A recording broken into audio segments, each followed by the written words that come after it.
It's just about 8 hours on Thursday morning, and I'm here at the Arthur Chung Conference Centre at Georgetown, where lawmakers gathered for about the last 22 hours or so for a sitting of the National Assembly. The lawmakers first discussed or scrutinized a financial paper for a supplementary provision of $61 billion, and the scrutiny of that financial paper went up until 23 hours or 11 o'clock Wednesday night. Opposition parliamentarians scrutinized the allocations to each ministry and agency in great detail, and government parliamentarians defended their allocations. Here's a look at some of what transpired. 200 million is the voted provision. The minister is now seeking an additional 50 million.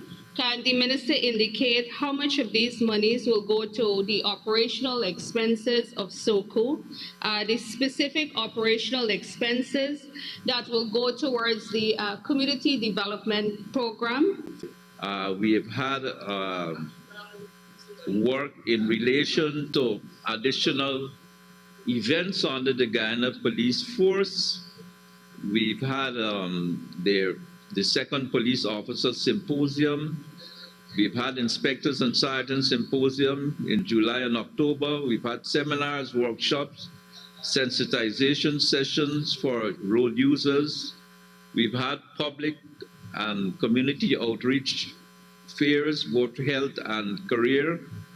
We've had a police exposition. And related to all of that, we've had details in relation to the rental of tents, generator chairs, portable toilets, bins, projectors, and so on. The funding was approved at about 23 hours, and after a short break, the lawmakers went straight into discussing three bills: the new Petroleum Activities Bill, the Data Protection Bill, and the Digital Identity Cards Bill.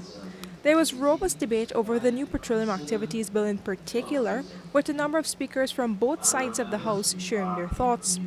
At about 6 hours the next morning, most parliamentarians seemed exhausted, and no amount of coffee could help. Still, Attorney General Anil Nandlal led the second reading of the Data Protection and Digital Identity Cards Bill.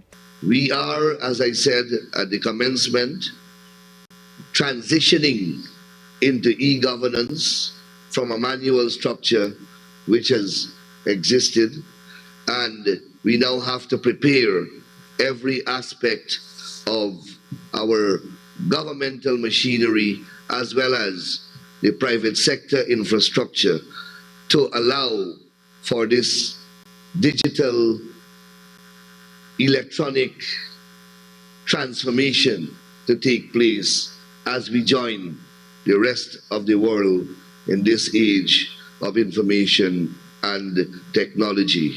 With fewer speakers, those bills were quickly passed, and it was time for the lawmakers to pack up and head home, or for some, to their offices for another day's work. There won't be another sitting of the National Assembly until October. That means that everything the government wanted to get done essentially in the House needed to be done before the end of the sitting. Reporting for the newsroom from the Arthur Chung Conference Centre at Georgetown, I am Vishani Raghavu.